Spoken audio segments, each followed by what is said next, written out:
ছেলেকে সঙ্গীত স্কুলে দিয়ে সেই 3 ঘন্টা আমরা কিভাবে কাটালাম দেখুন। ও তো করছে নিজের ক্লাস মিউজিক স্কুল, আর আমরা এখানে চলে এসেছি লেকে।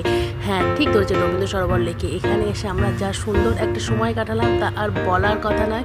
আমরা এখানে চলে এসেছিলাম ঠিক অন্যদিকে, অ্যাজ ইউজুয়াল যেদিকে আমরা রোজ যাই সেদিকে না, এটা একদম অন্যদিক ছিল। এই যে ব্রিজটা দেখছেন, ব্রিজের ওই পারে ছিল একটা মসজিদ, আজান নামাজ সমস্ত কিছু ওখানে হয়। ওটা একটা আইল্যান্ড মসজিদ।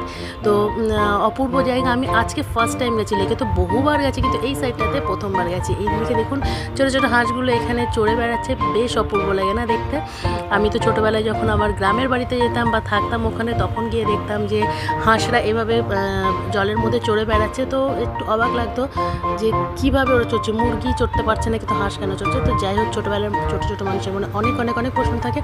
এখন দেখে নিন এই অপূর্ব জায়গাটা, শহরের মধ্যে এই যানজটের মধ্যে এত সুন্দর একটা জায়গা, তার মাঝখানে এত বড় বড় মাছ। মাছের ভিডিওটা আমি আগে অনেকবার শেয়ার করেছি, এখনও দেখুন কি সুন্দর রবীন্দ্র সরোবরের মাছগুলো এখানে চড়ে বেড়াচ্ছে। কিন্তু আমার একটা প্রশ্ন, এই মাছগুলো কেউ কি খায়, কি চাষ হয় জানি না। এই দেখুন এই ব্রিজটা যে নির্মাণ করেছিল তাদের নাম ডিটেলস সমস্ত কিছু এখানে লেখা আছে। আর আমরা আস্তে আস্তে বেরিয়ে যাচ্ছি এই ব্রিজ থেকে।